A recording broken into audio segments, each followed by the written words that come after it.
What you're seeing on screen is all obtained in survival Minecraft, with no cheats, no exploits, and no downgrading my world. And best of all, I'm gonna show you how I did it, because today I'm becoming one of the richest players in survival Minecraft. But to start off, we have to go back in time to a week ago, when I just finished building my survival base and only had barely enchanted armor, with no totems and weak diamond tools. This is when I heard that the new Minecraft update was nerfing villagers. Now if you didn't know, in the current version of Minecraft, you could exploit villagers to get insane trades. For example, you could trade one stick and get 1 emerald, or get fully enchanted books like mending for only 1 emerald. But best of all, you could obtain full diamond armor for a single emerald. Yeah, it's literally that overpowered. If that sounds almost too good to be true, then you might be right, since this is the last version you could do this.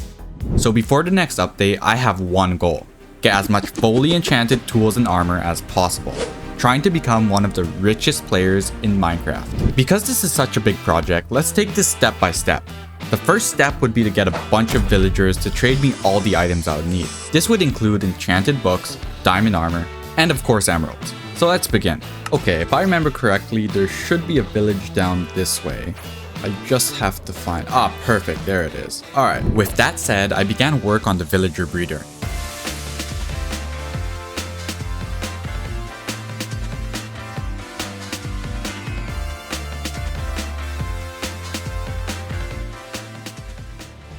With the villager breeder finished, I let it run while I went on the search to find a good trading hall design.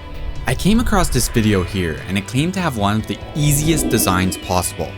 So I gathered a few materials, including the brand new cherry logs, which looks sick by the way, and I started building.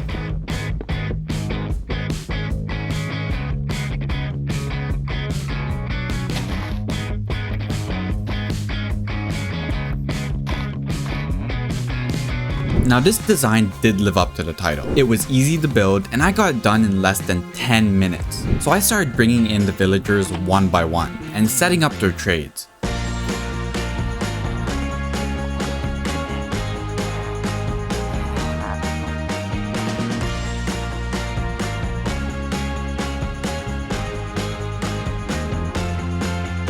Alright, it's been a couple hours and so far I got every single trade I need. But the only problem is these villagers are just way too expensive. Since I want every trade to cost 1 emerald, I knew I had to infect and heal the villagers with a zombie. But I could also speed up the process by completing a raid and getting the hero of the village effect. This would significantly reduce the amount of times I would have to heal the villagers. So I located a pillager outpost, found a new village, and started a raid.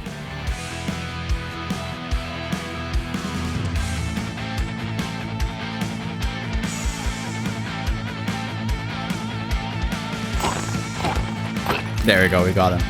And that's our first totem of the world.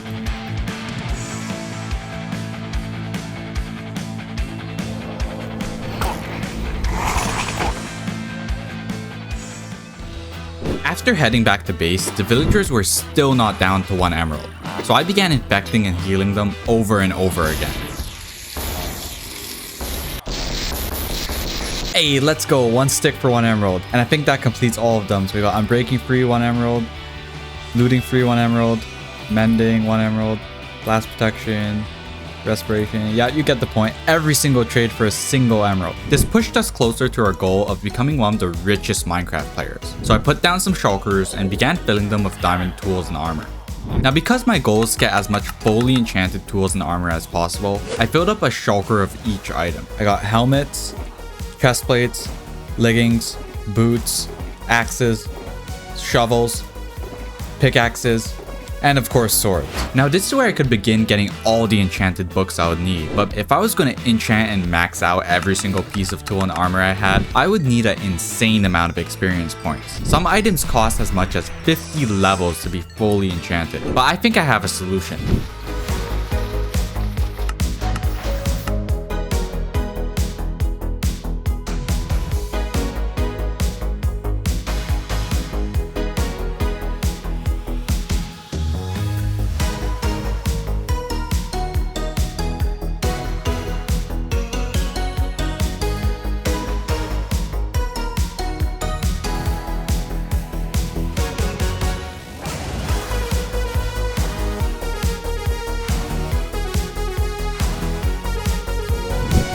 With my XP problem sorted, it was time to begin enchanting. Because some items have over 5 enchants each, I would need a shulker full of each enchantment book. So I think it's best we enchant one shulker of items at a time. Now I'm going to show you the best enchantments to put on your tools and armor, and also show you the most efficient way to enchant your items. Starting with helmets. Now there's 5 enchants you need for a fully maxed out diamond helmet. Mending, Unbreaking Free, Protection 4, Respiration Free, and Aqua Affinity. Now you may notice I don't use thorns on any of my armors, simply because there's more downsides than positives. It takes durability off your armor and would also kill mobs you might be trying to get in a farm. With that said, I began trading the enchantment books for the helmets.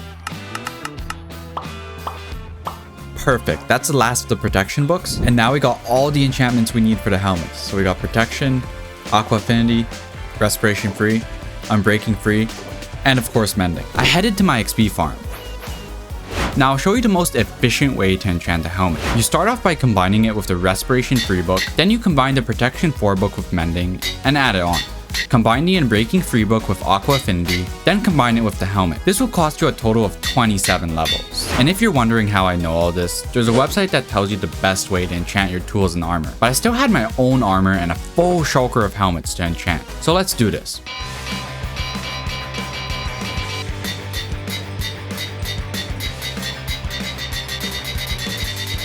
And the last helmet, finally. We got a full shulker of max diamond helmets. Look at that.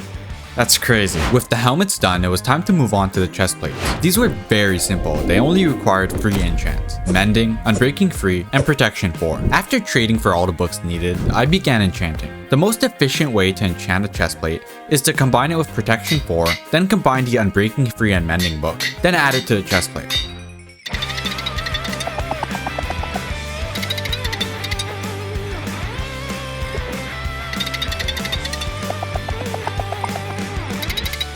And that's the last chest plate done. And wow, that completes all the chest plates. The next armor piece is the leggings. A fully maxed out pair of leggings would need Mending, Unbreaking Free, Blast Protection 4, and Swift Sneak Free. Now I know, you may be wondering why Blast Protection. Well, let me explain. If you're like me and play on hard difficulty, you run into many situations where Blast Protection is useful. Having it on only one piece of your armor gives its full effect. For example, you could survive a full bed explosion when mining for netherite, and you're more resistant to explosions from TNT. But most importantly, it gives you a huge advantage from Creeper Blast. Wearing an Elytra, you could survive a full blast from a creeper. With normal protection, you would die.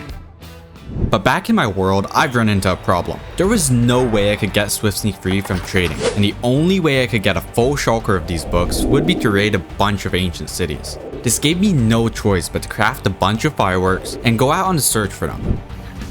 Alright, first ancient city, let's do this.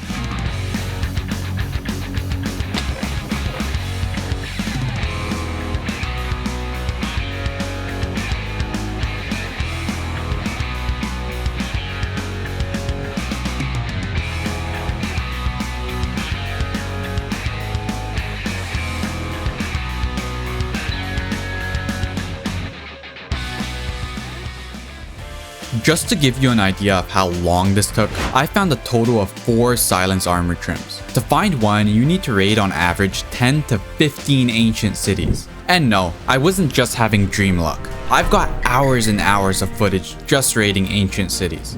All that to say, I was able to get a full shulker of Swift Sneak Free books. Now to enchant leggings, you need to add Swift Sneak Free, then Blast Protection, and combine the Unbreaking Free book with Mending, then add them on. So I got to work enchanting a full shulker of leggings.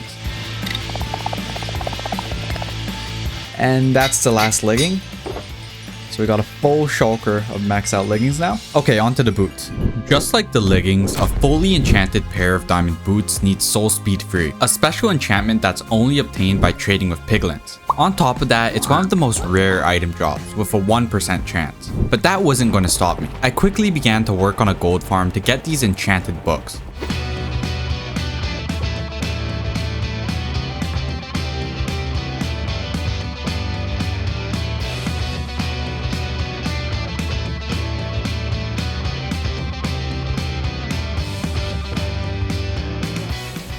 With the gold farm done, I put together a piglin bartering farm and began bartering.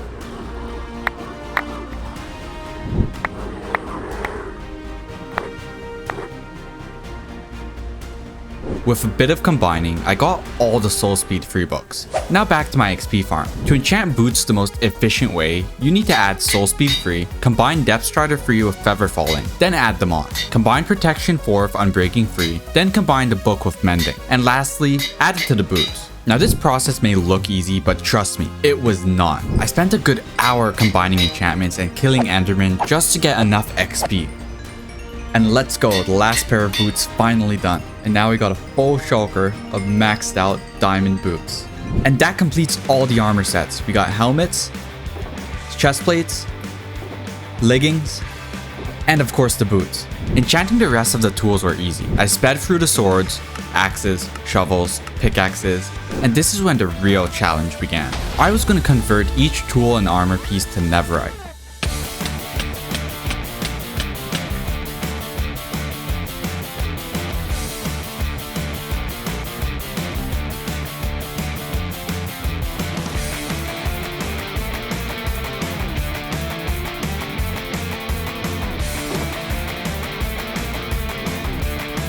Just to give you a bit of an idea of what it took to get all the ancient debris, let me fill you in. I craft shulkers of beds, spend hours exploding them, repair my tools and armor at the gold farm, then go back to crafting more beds and repeat the process over and over and over. After 4 days of in real life time, mining for debris, and painfully collecting each piece, I got the 13 stacks necessary. This means our goal of getting a full shulker of netherite tools and armor was finally on the verge of being completed. I carefully crafted the ingots and began turning my armor pieces to netherite. Oh, wait a minute. I needed a netherite template to turn each item to netherite. So how do you get a netherite template, you might ask? Well, I already have one, but to get to 216 I would need, it would require over 1500 diamonds. But I have a plan to get more diamonds than I'll ever need. And I'm really sorry for doing this, but I complete this project in part 2. See ya.